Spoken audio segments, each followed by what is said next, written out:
Quiero decirle que invitamos tanto a Enrique Krause como a Héctor Aguilar Camín a que nos acompañaran aquí en Los Periodistas para conversar estos temas. La relevancia de la relación entre los intelectuales y el poder se revivió, digamos, a partir de que el martes pasado hubo una presentación especial en la mañanera del presidente López Obrador con datos sobre los gastos en publicidad oficial. Y bueno, en marzo del año pasado, la diputada Tatiana Cloutier pues fue advertida por el historiador Enrique Krause de que la demandaría tras la publicación de su libro Juntos Hicimos Historia, donde revela que Krause participó, eso dijo Tatiana Cloutier, junto con prominentes hombres de negocios como el sinaloense Agustín Coppel, en la estrategia para descarrilar a López Obrador, lo que el historiador calificó de falso. Sí, efectivamente, en su libro, Tatiana Cloutier, actual diputada federal de Morena, documenta una trama iniciada en 2016 y materializada en 2018, que involucra precisamente a Krause y a Agustín Coppel para evitar la llegada de López Obrador a la presidencia de la República, cuyo centro de operaciones fue una casona ubicada en la calle de Berlín 245 en Coyoacán, pero también en otros domicilios. Bueno, el contenido del libro coincide en parte con la publicación en el periódico Eje Central del reportaje La Operación Berlín, que intenta identificar a Krause y a Fernando García Ramírez, su ayudante, una persona muy cercana a él, en la difusión de noticias falsas en contra de López Obrador, con el financiamiento de los empresarios, como decíamos, Agustín Coppel, pero además Germán Larrea y, se dijo en ese reportaje, Alejandro Ramírez Magaña.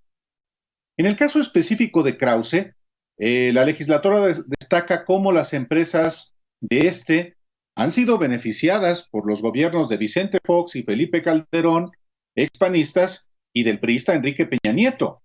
En el libro consigna, entre 2012 y 2016, las compañías del empresario cultural recibieron del gobierno federal más de 162 millones de pesos mediante contratos de adjudicación directa. Lo recordamos porque ayer justamente Paco Ignacio Taibo, en una entrevista aquí en Los Periodistas, habló de los hijos de la Operación Berlín. Y leo textuales de Tatiana Cloutier en este libro. El historiador juega en varias pistas. Durante las administraciones federales de Vicente Fox, Felipe Calderón y Enrique Peña Nieto, la editorial Clio, Libros y Videos SADCB, cuyo director general es precisamente Krause, recibió 103.093.559 pesos para promover el trabajo de distintas dependencias federales. Cabe subrayar que durante la administración del panista Vicente Fox, la empresa Clio se llevó más de 5.7 millones de pesos en adjudicaciones directas para la adquisición de las canciones completas de Francisco Gabilondo Soler, también conocido como Cricri, el grillito cantor. Sí, y bueno, tengo en mis manos este libro que se llama Juntos Hicimos Historia, y en el capítulo El manejo de la crisis, Cloutier describe cómo se desató una guerra sucia en contra de López Obrador. Hombres de negocios muy poderosos e intelectuales influyentes, contratados y sufragados por los primeros, elaboraron una feroz campaña en redes sociales y medios de comunicación con el fin de desinflar a nuestro candidato. De hecho, un amigo publicista me confesó al inicio de la campaña que Germán Larrea había contratado a Francisco Ortiz con 70 millones de pesos para destruir la campaña de López Obrador por atreverse a nombrar como senador a Napoleón Gómez Urrutia. Y bueno, las revelaciones son muchas en este libro, y que revive y toma relevancia ahora, después de lo que conversamos ayer con Paco Ignacio Taibo II. Y hemos invitado a la diputada Tatiana Cloutier aquí a los periodistas y le damos la bienvenida. Muchísimas gracias por la oportunidad de conversar, Tatiana. Al contrario, un gusto estar aquí con ustedes, encantada de poder conversar, y además me encantó ahorita que enseñaron este libro. Yo la verdad no me pierdo, necesito saber a qué horas van a tener a Sabater, porque leí el libro de Pelo de Cohete, el libro está espectacular, el libro te habla de amor, de espera, de soledad, es una revelación de Sabater, el Sabater escondido, por llamarlo de alguna manera. Está el libro buenísimo, no se lo pierdan. Y todavía quien quiera robarse de ahí algunos pedazos para enamorar a alguien, hay de dónde. Sí, y tú no te pierdas, tampoco quienes nos están escuchando y viendo el día de hoy, esta conversación que es muy intensa, muy gratificante en muchos sentidos para nosotros que somos periodistas, hablar con una mente tan lúcida, tan entrañable en muchos sentidos y con una trayectoria inequívoca de ética a toda prueba, Fernando Sabater. Así es que el lunes, pues aquí lo platicaremos. Mientras tanto, platicaremos de nuestros asuntos. ¿A qué horas? ¿A qué horas el lunes? A las 6 de la tarde. ¿A qué horas va a ser el lunes? A las 6 de la tarde. Mira, ya aprendió bien. Fíjate, nos está promoviendo Tatiana. Muy bien. No, es que yo cuando vi que sacaron el libro, dije, no me la quiero perder, caray, qué regalazo. Sí, lunes 6 de la tarde. 6 de la tarde, para que no se lo pierdan. Fernando Sabater. ¿Y vienen Aguilar y Kraus con él o no vienen al tema de la discusión de los intelectuales? Sí. ¿Qué pasa? Va a estar buenísima. Va a ser una super. No hay que perderse. Perdón. Hablamos sobre la relación de los intelectuales y el poder. Obvio, la pregunta no es tan directa porque él trajo algunos temas vivos, pero otros no de México. Hablamos de López Obrador, por ejemplo. Recuerda episodios donde se encuentra con él. Hablamos de corrupción de América Latina y pues sí, muy recomendable. Totalmente. ¿Cómo ves, Tatiana, lo que se ha reactivado a partir de lo que el presidente de la República expuso sobre los privilegios, según él, de dos grupos culturales muy relevantes en México, el de Enrique Krause y de Héctor Aguilar Camín, y también lo que respondió, por una parte, Rafael Pérez Gay, y sobre todo el día de ayer, la respuesta a también por parte de Paco Ignacio Taibo II, respecto de los privilegios, de los trapos sucios que tienen un grupo y otro. En el contexto, por supuesto, en lo que tú misma has documentado en este libro. Mira, voy a platicarle un poco sin ponerle nombres a las editoriales, a las casas editoriales, sino hablar del contexto y vámonos un poco a la época de Salinas de Gortari. O inclusive nos podríamos ir un poco más atrás, pero voy a empezar con Salinas de Gortari. Con Salinas de Gortari no podemos olvidar que hubo un momento en donde Salinas, de una manera muy sutil, empezó a tener un vínculo para atraer a los intelectuales y empezó como a dar algunas becas, a tener algunas reuniones de acercamientos con él, y de alguna manera fue una situación muy sutil de cómo acallar a algunos de ellos y cómo aliar a algunos de ellos, inclusive porque se sentían que eran parte de la toma de decisiones, porque se sentaban, y lo pongo entre comillas, físicamente, pero también ellos sentían que le hablaban al oído y le daban sugerencias, y que la cultura o la intelectualidad creció con él.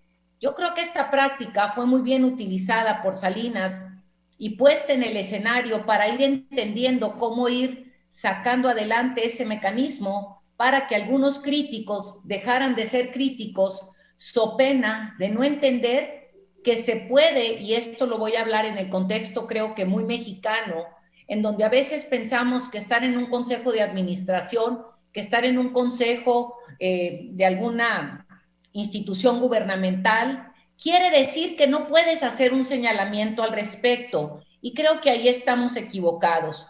Cuando uno tiene información, cuando uno difiere en un punto de vista, no es para entrar en un pleito, no es para ser descalificado, sino para presentar una visión alterna y a partir de esta visión alterna poder entrar a discutir y poder llevar al otro o a la otra a ver si podemos encontrar puntos de acuerdo o hacer cambiar al otro o cambiar uno mismo porque la información que tenemos no es suficiente, necesaria, etcétera. Y ahora sí me voy al tema de cómo se ha hecho, porque también se maneja en algunos periódicos, lo conozco aquí en Nuevo León, donde radico, no sé si se dé en otros lugares, en donde con esto de noticias sugeridas o como anuncios, entrevistas sutiles, cuando se vuelve que ya no puedes o te están contabilizando los recursos en campaña, resulta que tú apoyas de alguna manera o compras una noticia y te ponen en el marquito ese con las orillas en los medios como que fuera una noticia propia del medio, no como noticia pagada, y pues es el pretexto para estar saliendo. Ya ahorita en Nuevo León, les cuento, ya lo estamos viendo en algunos camiones, revistas que no aparecen más que en la etapa electoral, te traen en la portada y ese es el pretexto para que esa revista se anuncie en un camión, en un espectacular. Esta sutileza se da en el caso de algunas editoriales, de algunas casas editoriales, y hasta el tema que nos lleva, y digo, qué pena que me extendí, pero creo que hay que ir viendo porque no hay una sola manera de operarla. Y esa es la sutileza, y entonces yo creo que aquí y es una de las críticas que se ha tenido cuando dicen, híjole, es que las organizaciones no gubernamentales nos va mal a veces porque nos esculcan de más, y creo que por las malas se echan a perder, no se echan a perder, se castiga a las buenas. ¿Por qué?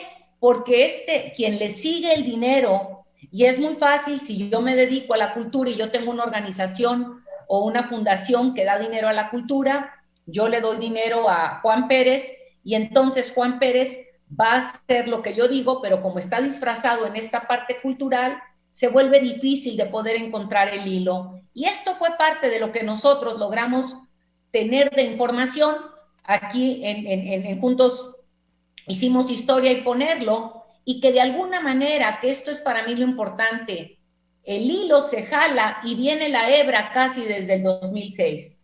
No necesariamente con todos los mismos actores, pero la forma es la misma y que hoy se vuelve a hacer presente a través de Frena y de otros frentes. Uno lo ve en algunos videos, uno lo ve con alguna información, y que esto es fundamental, que no entendamos que estamos en contra de la crítica, que entendamos que no estamos en contra de las libertades. Lo que no se vale es tirar la piedra y esconder la mano. Ese es el punto central, porque yo puedo diferir de ti, Álvaro, yo puedo diferir de ti también, y resulta que te doy la cara y te digo, no estoy de acuerdo con que le tengas miedo a la vacuna, ¿no? Y nos vamos por ahí. Pero no esto de que yo te aviente un tweet y traiga una serie de acompañantes en el tweet o en las redes sociales o con videos súper bien editados y pagados, en donde manejo información a medias, que como es a medias, no puedo decir del todo que es mentira, porque no es, pero jalas o estiras la tela de tal manera que pareciera una distorsión para engañar a la población o para mostrar una manera diferente de los personajes de la vida pública. Momentos importantes, Tatiana. En 88, cuando refieres, Salinas viene de un fraude electoral. Es decir, bueno, esas son las coincidencias. Es decir, en el 88 Salinas se acerca a grupos de intelectuales, está muy documentado, digamos, y de hecho nos confirmaba Pérez Gay el acercamiento de Aguilar Camín con Salinas en esta entrevista que tuvimos hace 2 días. Pero se acerca justamente se acercan estos grupos con dinero y con poder a los grupos de intelectuales. Salinas, cuando es en la calle tienen pues al Maquío, y tienen a Rosario Ibarra de Piedra y tienen a Cuauhtémoc Cárdenas protestando, es decir, molestos con lo que estaba pasando con el país. Y luego citas, la siguiente cita que tienes es 2006, que es otro momento igual, donde se Así viene es. de un fraude, hay un fraude en el país, se impone a un presidente, en este caso a Calderón, y es otra vez un río de dinero. Si vemos digamos, el reparto de la publicidad, es otra vez un río de dinero. Es decir, estamos hablando de que las estructuras de poder para validarse recurren al mundo intelectual. Si me permites, antes de que me respondas y para tener más tiempo y más libertad, nos vamos a ir rápido a un corte y volvemos Ok, con la respuesta. Gracias. perfecto. Volvemos.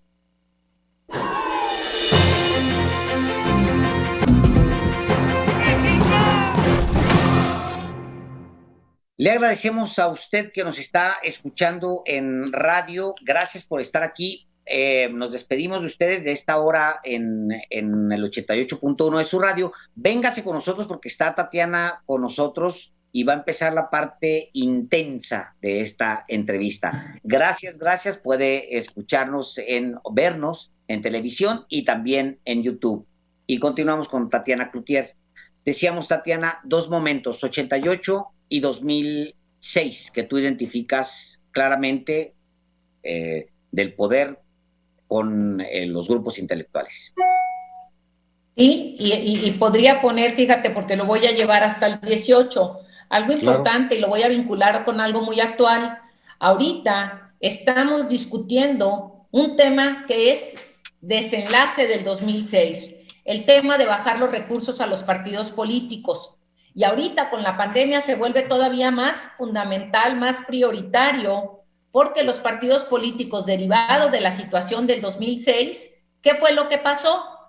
Los partidos políticos, y se hizo una reforma donde se decía que los particulares no podían entrar a comprar tiempo en la televisión, y se dice que el INE lo va a comprar, pero ese recurso que quedó pendiente, que se le quitaría a los partidos políticos, no se ha quitado, y ahorita los partidos políticos tienen 57% más que en 2006.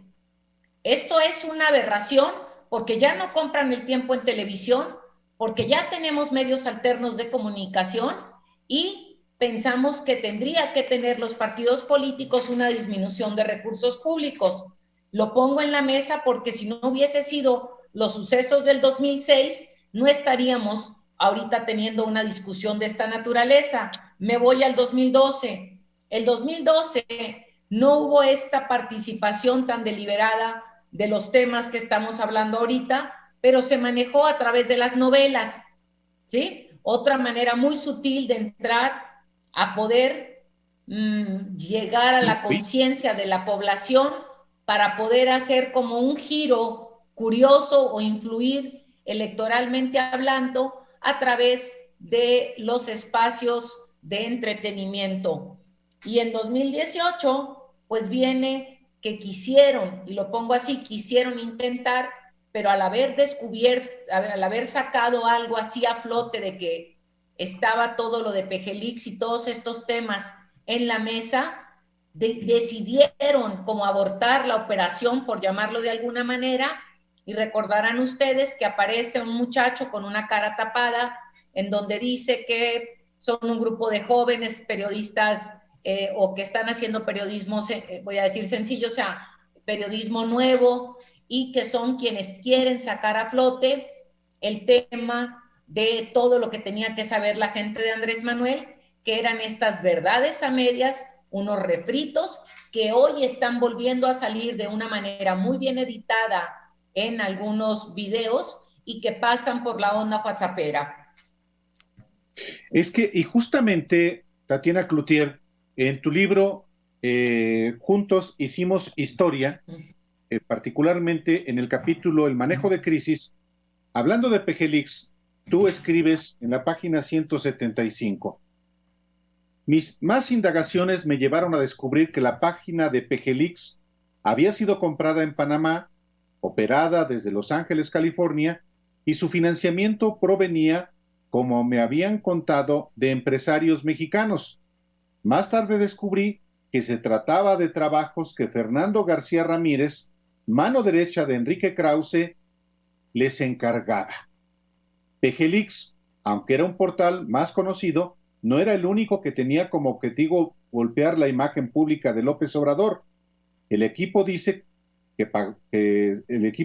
se pagó por un grupo de empresarios dedicados a apuntalar la candidatura de Ricardo Anaya, que trabajaba infatigablemente difundiendo sus fake news en redes sociales como Instagram, Twitter y sobre todo en Facebook. Leo solamente un fragmento, pero vamos al caso inevitable de llegar a un personaje como Enrique Krause. Fíjate, algo bien importante, porque ahorita de alguna manera, tú recordarás que hace 2 o 3 días el presidente de la República reconoce y agradece de alguna manera el que Facebook haya bajado no sé cuántas cuentas, también fue un asunto de la mañanera, que hayan bajado unas cuentas, no sé, un número enorme, que opera de esta misma manera. Estas eran cuentas internacionales. ¿Qué es esto otra vez? Disentir valiosísimo y enriquecedor de la democracia. Dar la cara de hombres y mujeres valientes. Cobardía, inventar o jugar con verdades parciales para destruir y no construir. Y esta es la parte donde yo lo pongo, de que la democracia, y por eso me encantará verlos el lunes, porque la democracia se fortalece cuando yo doy la cara y discuto, como lo discutiría ahorita contigo, como espero lo discutan los 3 intelectuales el próximo lunes, y vean cuál es el rol de los intelectuales y qué es lo que no se vale, especialmente con una profesión de historiador, que distorsiones la historia para poder tener la realidad adaptada a las necesidades de la comercialización. Hay un momento en el que Tatiana Cloutier, en la campaña, les pone, por decirlo de alguna manera, una calambrada, porque dice, ya sabemos, en alguna entrevista, creo que en Televisa, dice, ya sabemos que están operando este tipo de tal, sin soltar demasiados nombres. Después viene otro evento que se da en marzo del 2019, en donde aparece ya un personaje, Ricardo Sevilla, quien empieza a poner sobre la mesa datos importantes. Por ejemplo, dice que él conoce a Enrique Krause y que él termina destapando lo que se llamó su Operación Berlín, y luego da otros datos. Por ejemplo, todos nos reímos mucho con el video de Andrés Manuel allá cerca en Puerto de Veracruz, donde dice, pues aquí esperando el oro de los rusos, y fue un hitazo de campaña la respuesta de López Obrador, pero había la intención de vincularlo con los rusos. Y esa campaña, de acuerdo con este personaje, con Ricardo Sevilla, habría sido pagada, financiada, justamente por Coppel, que tú mencionas, Tatiana. Fíjate, 2 cosas aquí que creo que ahorita van a, primero que nada, la vida les va a terminar dando la razón de que los rusos están involucrados en la vida de México ahora con la vacuna, ¿no? Nadie sabíamos que iba a llegar el coronavirus y pues iba a llegar el oro, chingado, ¿eh? Aquí va a estar el oro porque la vacuna hoy es oro. Así que van a decir el lunes que la vida les dio la razón. Pero bueno, ¿sí? Yo no sé si Andrés ya sabía como candidato hoy presidente que iba a pasar esto, era evidente, ok, ya sabía que íbamos a tener que pedir ayuda al oro de los rusos. Pero vamos a ver esta parte que se vuelve muy importante. Fíjate nomás, y nomás vale aclarar algo. Fíjate, en la primera edición que hicimos, a mí, este amigo periodista mío no me terminó de decir que Paco no recibió o sea, no estuvo de acuerdo en trabajar para destruir la campaña que le habían pedido con los 70 millones. Entonces, así que Paco no aceptó, y ya esto lo pusimos en la segunda versión del libro, y ya aparece como diciendo, y no aceptó, pero el ofrecimiento estuvo en la mesa, nomás para ser justos en esta dimensión. Pero voy a la otra parte. ¿Cuáles son los temas recurrentes y que siguen hoy estando en la mesa, en donde empiezan a ver? De hecho, lo acabo de ver hace 2 o 3 días. Hay un video, si no es que lo haya tirado ya, en donde siguen con este tema de los rusos, con este tema de los Venezuelas. Déjame ver si estoy buscando, si lo tengo aquí, porque es el mismo discurso que manejaban en aquellos momentos y no es posible que no hayan podido cambiar de información y sigan con lo mismo y de alguna manera muy sutil viene a volver a decir que Andrés Manuel es un peligro para México. Estas Tatiana, son las cosas en donde dice... ¿Mande? Lo que dices es que están reviviendo las campañas. Estoy buscándolo. Mira, aquí estoy, creo que voy a poder. Fíjate, ya creo que aquí estoy. Mensaje de Beatriz Pajes a los mexicanos, septiembre 7 del 2020. Seguro has visto mis mensajes donde presento una y otra vez la catastrófica situación del país. Andrés ganó por la apatía y los nefastos gobiernos anteriores. El pasado viernes los mexicanos recibimos en balde de agua fría confirmaciones de que el INE está tomado por la cuarta transformación. Aquí hago pauta, no tienen lado. Los 4 consejeros nuevos que se votaron, 2 mujeres y 2 hombres, fueron avalados casi por el 100% de los legisladores. Ponle tú que por el 95%. No niego que mi apuesta durante los últimos meses ha sido a resolver la problemática de México a través de las urnas, buscando junto con otros mexicanos volcarnos en ellas. Pienso es urgente e indispensable decir ya basta, dejemos a un lado la apatía y la cobardía, dediquémonos a actuar. No podremos estar ahorita en el Zócalo por la pandemia, pero requerimos unirnos al movimiento Frena, que ya tiene organizado montar guardias rotativas con 3,000 carpas el 19 de septiembre, y ahí se va con todo esto. No, luego había aquí fuera Andrés, ¿por qué no? Necesitamos quitar a los corruptos, no podemos volvernos Venezuela y ahí nos vamos. Es la misma...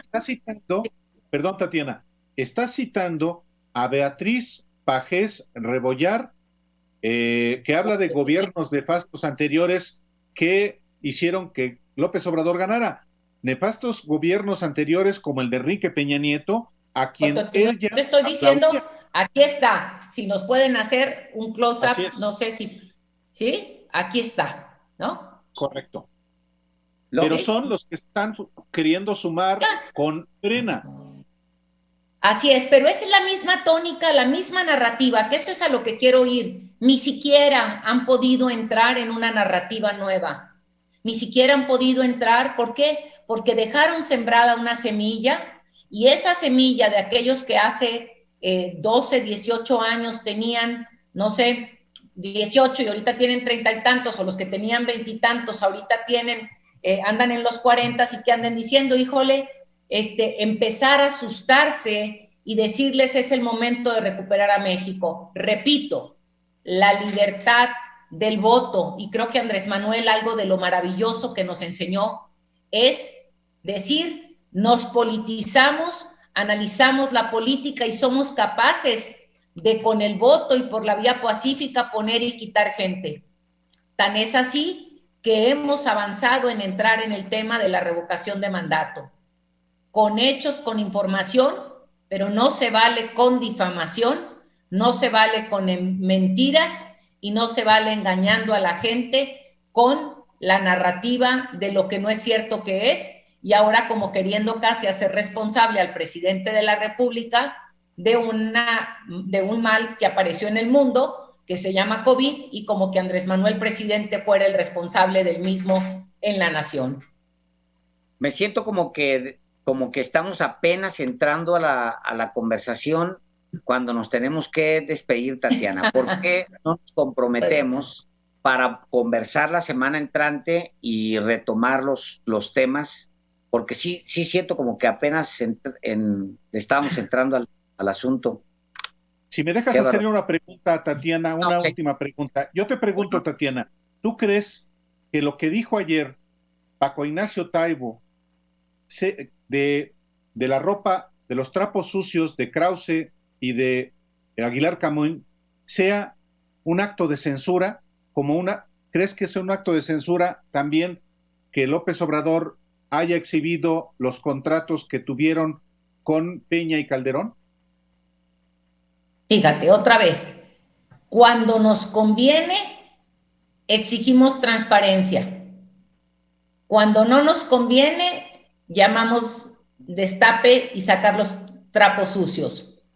Que cada quien juzgue, ¿no? Entonces yo digo que la transparencia es transparencia, yo digo que el rendir cuentas y mostrar la información es, porque de esa manera también se puede entender muchos enojos. Te voy a decir, hablemos del mundo de la cultura y sería súper interesante que hicieran una mesa con grandes personajes que están en el mundo de la cultura para que hablen como del secuestro que hay en el mundo de la cultura a través de ciertas organizaciones o de ciertos círculos en donde algunas de estas cabezas de las que estamos hablando ahorita se apropian o la gente tiene miedo porque luego no tienes acceso a participar en ciertas cosas desde la parte académica, cultural académica.